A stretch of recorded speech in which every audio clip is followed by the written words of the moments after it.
Ayun na guys, makikita nyo po sa screen yung ating topic, ano. Good morning, good evening at mega love shoutout po sa lahat ng ating mga minamahal na viewers. No, yan, late na tayo nag-upload guys at na-busy po. Ayan na guys, no. Pero bago yan guys, bago tayo magpatuloy at i-topic natin yung mga makikitid yung utak. Marami ang nagko-comment sa akin at yung iba hindi ko na na-screenshot pero pumili ako ng magandang comment, no. Kahit saan, marami ang nagko-comment laban sa Kalingap kila Kuya Bal. Ang sabi po dito ni Ma'am Welma Hackinson, yan. Bakit si Kuya Bal? Vlog niya si Carla at Beyonce, yan, no?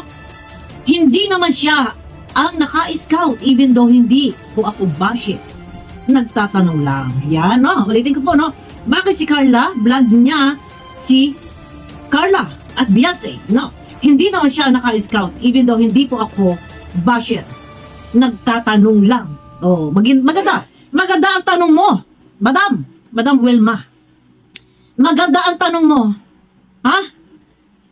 Ano nga ba ang karapatan ng isang Bal Santos Matubang kung i-vlog niya ang lahat ng mga na-scout ng lahat ng mga sampid sa Kalingap? Oh, ha? Tanong ko lang. Ano ang karapatan ni Kuya Bal?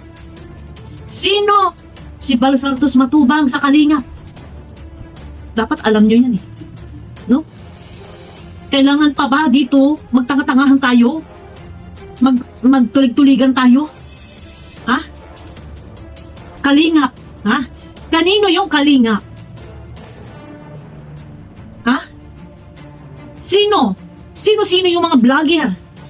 Mga reaktor na nandito sa Kalingap, nakiki-content, nagpasapi, ha? Ito ha, yung mga reaktor, nakiki-content, ha? Ang mga vlogger, nagpasapi o sumapi para magkaroon ng content dikit sa isang trending na charity vlogger. Sa madaling salita, tumbukin na natin. Sampid ang mga ibang charity vlogger, ha? At reaktor. Hindi lahat ng charity vlogger sampid dahil ang iba dyan, mga partido, pamangkin, ha? At anak. Pero yung iba, sabihin na natin, sakay sa kasikatan ng powder ng Kalingap at ng anak ng Kalingap. Ha? Huwag tayo magtatanga-tangan at magtutulig-tuligan dito. Marami yan guys, hindi ko na lang na-screenshot yung iba at hindi ko na dinidelete ko. Ang tanong, bakit si Kuya Bal? Vlog niya si Carla at Beyonce. Hindi naman siya ang naka-scout even though hindi po ako basher. Nagtatanong lang, hindi ka nga po basher. Madam Wilma, hindi ka nga po basher. Wala po bang karapatan i-vlog ng isang powder ng Kalingap? Kanya po yan Kalingap. Bahay niya yan eh. Ano mang sulok. Ha? Pwede niya yang galugarin. Pwede niya yang pasukin kasi bahay niya yung Kalingap. Lahat pwede gawin. Ano mang gustong gawin ng isang powder ng Kalingap dahil kanya yan. Huwag ninyong sabihin, ha? Na yung rules ay binabasag ni Kuya Bal. Yung rules para yan sa mga empleyado, kumbaga sa isang kumpanya. Para sa mga tauhan. Ha? Hindi kasi po pwede dito.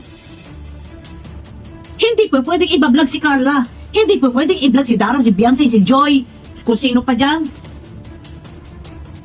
Alam niyo po ba kung bakit binablog ni Kuya Bal itong mga Kalingap Angels? May plano eh. May layunin eh. Ano yung layunin na yun, ha?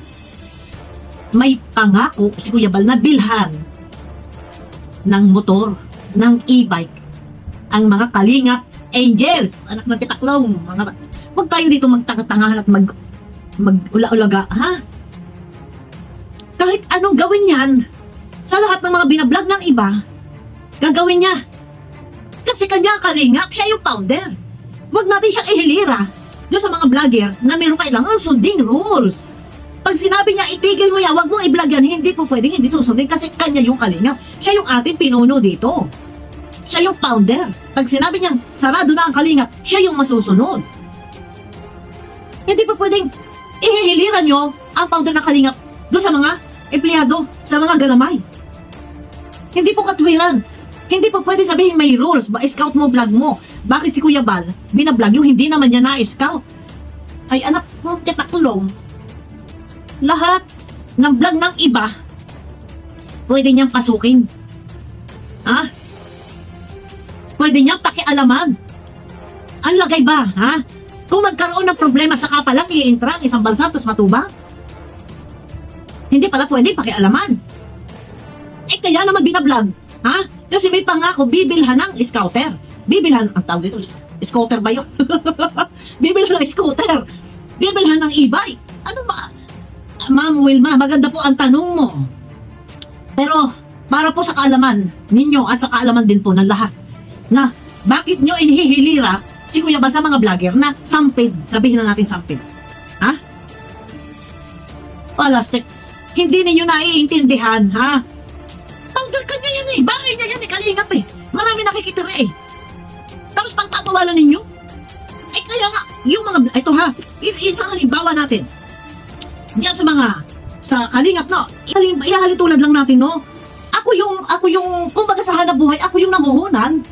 Ako ang namuhunan. Ikaw makikisingit-singit ka. Kumikita ka. Tapos ngayon, hindi naman pwede. Walang ganansya. Ang lagay niyan. Kahit masino pa, ang i-vlog, kahit masino naka-scout. Kaya nga ginagabi-gabi ng live. Ginagabi-gabi ng live. Ipinakikita doon yung picture, yung video ni Biase, ni Carla, kung sino pang mga iba.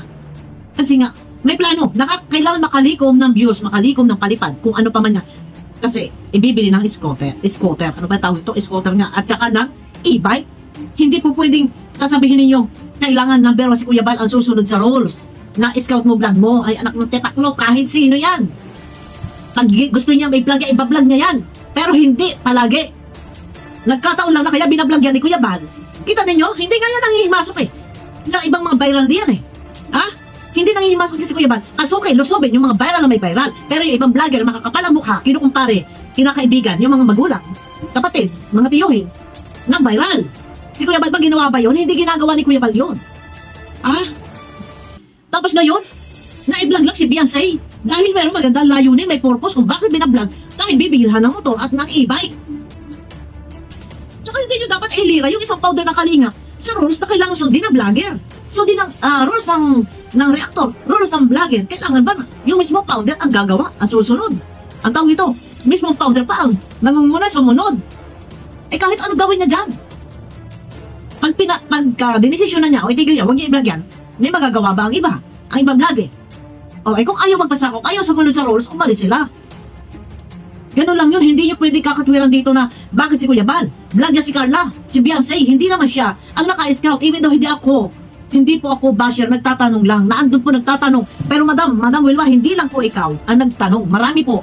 Yung iba, dinidelete ko na lang dahil ayaw ko na yung sa comment section ko nababas dito ang matubang. Ha? Ito lang ang pinili kong tanong. Kasi yun sa iyo, pagtatanong mo, pero para sa iyo kaalaman, ha? Hindi dapat si Kuya Bal mangilag doon sa rules dahil kanyang bahayan, kanyang kalingap, kanyang programa yan. Kung meron man dapat na sumunod, ito yung mga galamay na salawsaw. Napupunta lang dyan para lang kumita, maka-views. Pero dapat pag pumunta diyan, susundan yung yapak ni Kuya Bal, dapat ang layunin nila is makatulong. Ilabas ninyo. Hindi pa pwedeng si Kuya Bal pa ang mismo susunod. Eh siya nga yung founder dito eh. Ano man ang gawin niya, gagawin niya. Bakit ninyo pinagbabawalan? Gusto niyo ba pagbawalan si Kuya Bal na huwag i-vlog? Eh kaya lang naman niya binablog dahil may layunin na bilhan na sasakyan yung mga bata. Yung Kalingap Angels. Kita ninyo kahit kailan hindi sumugod yan sa mga viral. Hindi yan kangkang sa viral si Kuya Bal, ha? Kaya ayusin ninyo. Kung yan noon pa, malamang noon pa, panahon pa ni Reyna, panahon pa ni Rachel. Nakita nyo ba? Si Kuya Bal, nag-interview sa mga viral? Hindi. Pupunta lang yun pag house blessings. Gano'n lang yun. Pag house blessings, doon lang. Binibidihan yung bahay, iniikutan yung bahay. Di ba? Sana yung ibang mga viewers na tagibang ang utak, wag tayong tanga-tanga dito, wag tayong tulig-tulig dito. Ilabas ninyo, wag niyong ihilira yung powder ng Kalingap sa mga sampid. Lahat kami dito sampid. Kung ano ang utos, yun ang kailangan namin sundin. Kung ayaw namin sundin, ayaw namin magpasakop, gumawa kami ng sarili naming community. Ganun lang po yun, no? Hindi po pwede kasi dito, kailangan siya sumunod. Hindi niyo pwede i-vlog yung iba. Eh, yung iba nga eh. Hindi nga, Kalingap eh, kakapalan ng mukha eh. Nag-i-interview eh, tapos dinidipahan ng ibang viewers, sasabihin pa ng ibang viewers, hayaan na daw kasi kunti lang daw ang views at nakakaawa naman daw dahil daw di umano ay may sakit. Anak ng titaklong, inabot na ng 105 subscribers, sasabihin pa kaawawa naman at may sakit. O di ba? Hinahayaan lang. Eh, founder ng Kalingap pa yan, babawalan ninyo. Eh, kanyang programa yan. Kanyang bahay yan, Kalingap. Ano mang gawin niya, wala tayong pakialam. Hindi niyo po pwedeng sasabihin dito na binablog ni Kuya Bal si Carla, hindi naman siya naka-scout. Anong klaseng utak kayo meron? Ha? Kung tutuusin nga, ipabor nga yun, ma-vlog ni Kuya Bal. Ha? Dahil may, kung halimbawa, binablog ng iba, ay hindi nagsumisikap. I-vlog ni Kuya Bal, mapopromote. Kagaya na ginagawa ni Kalinga Prab, ha? Si Kalinga Prab, tumatanggap ng mga na-scout, ng mga scouter, inire-refer kay Kalinga Prab para matulungan, ma-promote. Ano pa ba naman kayo? Dapat ganun nga yung gawin ng iba eh. Yung mga na-scout na iba, i-refer nila kay Kalinga Prab. Ay, kay Kalinga Prab, kay Kuya Bal. O, di ba? Ganun sana. Para higit na makilala. Hindi pagbabawalan ninyo, sasabihin ninyo, ay tatanungin pa ninyo, bakit si Kuya Bal, hindi naman siya naka-scout, bakit siya nagbablog? Ay, ano?